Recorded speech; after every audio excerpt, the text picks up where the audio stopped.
Good morning everyone! Nandito tayo ngayon sa Pedro Guevara Elementary School na kung saan kasama din po natin ang MDSW Director by Sir J.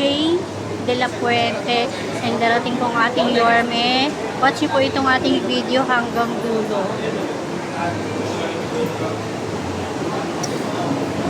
So kahit maulan, holiday, tuloy-tuloy po ang ating update dito sa lungsod ng Maynila.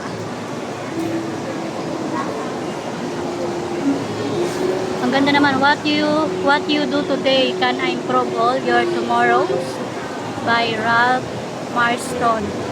Good, better, best, never let it rest. Tell your good is better and your better is best.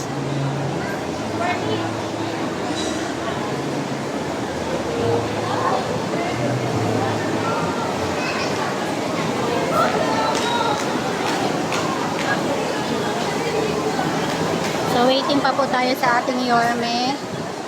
And, ayan.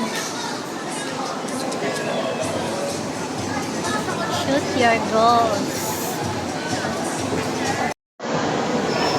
So, ngayon ay induction and oath-taking ceremony of DCPA homeroom and CDW officers po ngayong August 22, 2025. Mabuhay! Mabuhay na buhay tayo kahit biglaan yung malakas na ulan, di po ba? So, magandang umaga po. Maraming salamat sa inyong pagbigay ng oras at panahon sa araw na ito dahil ito ay special para sa inyo pong lahat na aming katuwang. So, i-acknowledge ko po muna ang bawat masisipag na barangay officials na kasama natin ngayong umaga. Bago tayo mamaya, alam po natin, alam niyo ba kung sino ang special na ang ating inducting officer? Surprise! Sino ang nasasabik at excited? Taas ang kamay. Ayan. Sino po ang mga mayroong anak na 3 years old? Taas ang kamay. Ayan. Yung mga anak na may 4 na taong gulang. Ayan. So ngayon pa lang po, congratulations sa inyo pong lahat. At nais ko pong i-acknowledge. Siyempre, bago ko i-acknowledge lahat ng mga barangay official, nandito po ang aming napakahusay at napakasipag. Hindi ata ito natutulog Kasi ang serbisyo nito, mag-serbisyo sa inyo. Maglingkod. Talaga, lalo na ngayon na naman umuulan, lalong hindi ito matutulog. Na nakakahiya sa amin pag di talaga kami nagtrabaho. Napakasipag po ng aming direktor. Andito po ang aming direktor si Sir J. De La Puente. Yan, di ba? Alam nyo na kung sino lalapitan nyo. Napakabait po niyan. Baawain. Talagang tutulungan po kayo. Okay po? Ngayon, acknowledge ko po ang mga kasama nating dumating na masisipag na mga barangay official. Thank you po sa inyong oras at panahon. Unahin ko po si Chairman Angelina Gorospe ng Barangay 353. Ayan. Thank you, Chairman. At si Chairman Reynaldo Estaño. Thank you, Chairman ng Barangay 273. Okay, parehong 3 yung huli. At si Kagawad Norma Chua ng Barangay 276. Thank you po. At si Kagawad Evelyn Lola ng Barangay 276. Ayan.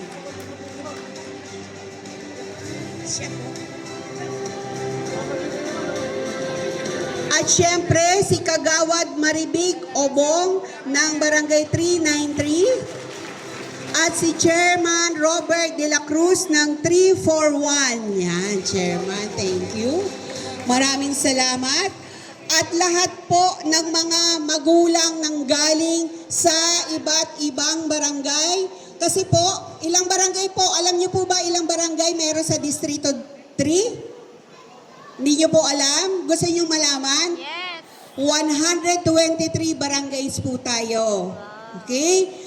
Out of 123, 52 barangays po ang merong daycare center. Kayo po yun.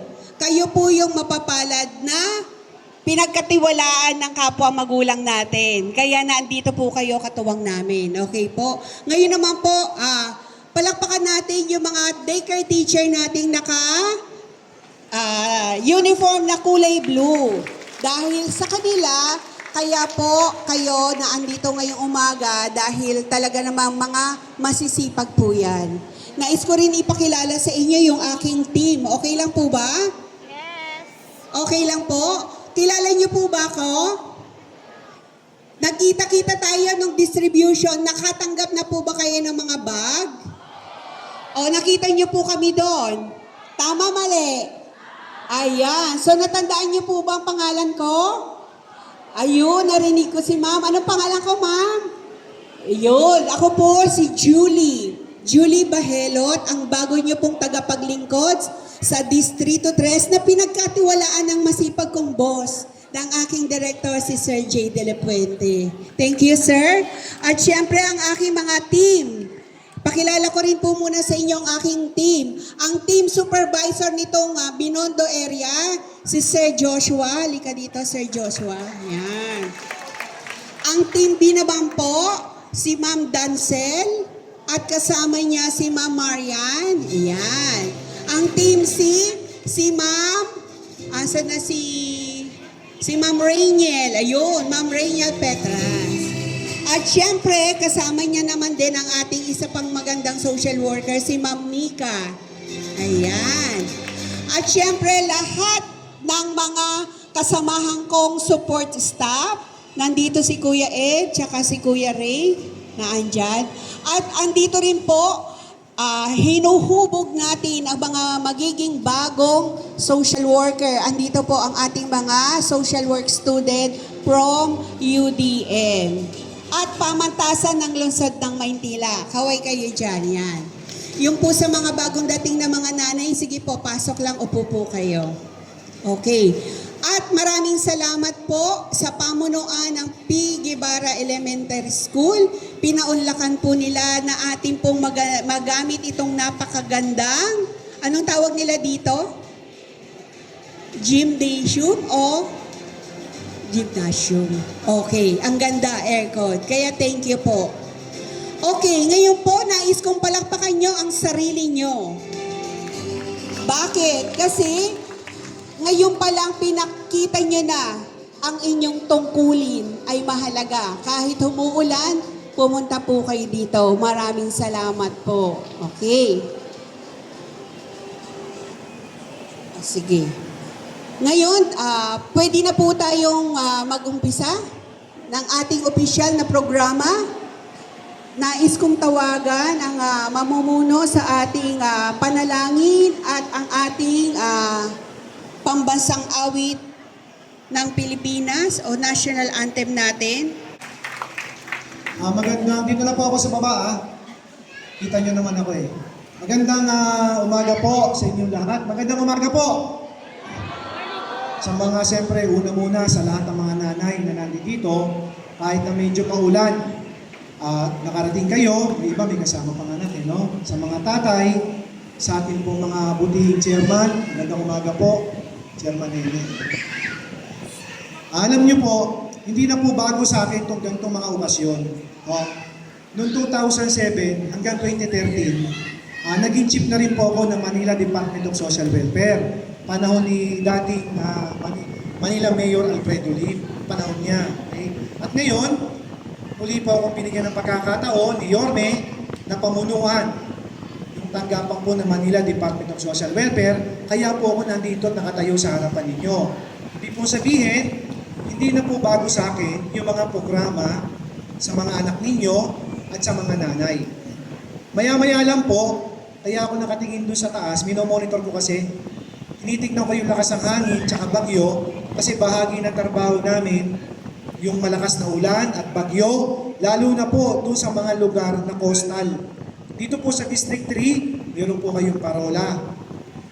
Yan po mga tinitignan namin dyan, tsaka yung mga ibang lugar na matatao katulad ng Tambunti at San Nicolas, dito, Delpan. Yan po, minomonitor po namin yan basta kanyang kalalakas. Kasi po, para po sa kalaman ng lahat, ang Manila Department of Social Welfare, marami po kaming nasasakop na obligasyon o responsibilidad. Hindi po lamang sa inyong mga nanay o sa mga daycare natin.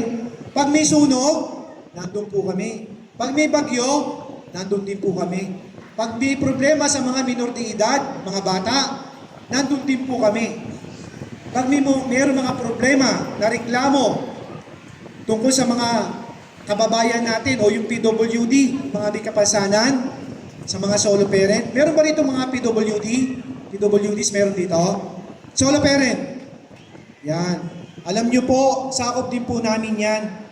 Kaya lahat po yan, may order po sa amin si Yorme, pinaiiktin po namin lahat ng programa niyan. Kaya po, pagkatapos nito, isusunod na po namin lahat sa PWD. Alam po namin na medyo delay na po kami doon sa payout kung may PWD rito ho. Yung inaputan namin na backlog ng nakaraan na 6 na buwan at isang quarter noong 2024, huwag po kayong mag-alala. Inaayos na po namin ngayon yan. Dinadahan-dahan po namin yung mga ibang problema, inaakap po namin lahat ngayon. At sana po, kaya ko po sinabi sa inyo yun, para alam nyo po, kayo po ay bahagi ng departamento namin, ng Manila Department of Social Welfare. Pag meron kayong reklamo, meron kayong suwestisyon, may gusto kayong tulungan sa mga barangay ninyo, papasok po kami at makikialam kami sa inyo. Kaya po ang tanggapan ko, bukas po ang opisina ko. Lahat po sa inyo pwedeng pumunta. Hindi na po kayo pipindot doon. Wala na, dire-diretso na kayo doon. Pasok kayo sa opisina ko. Ha? Nandun po ako. Huwag lang may bagyo, huwag lang may sunog, at sinisigurado ko po, yung mga tao namin lahat ngayon sa Department of Social Welfare, pag may gantong sakuna, lahat yan nag-aalala na. Lahat yan aligaga na.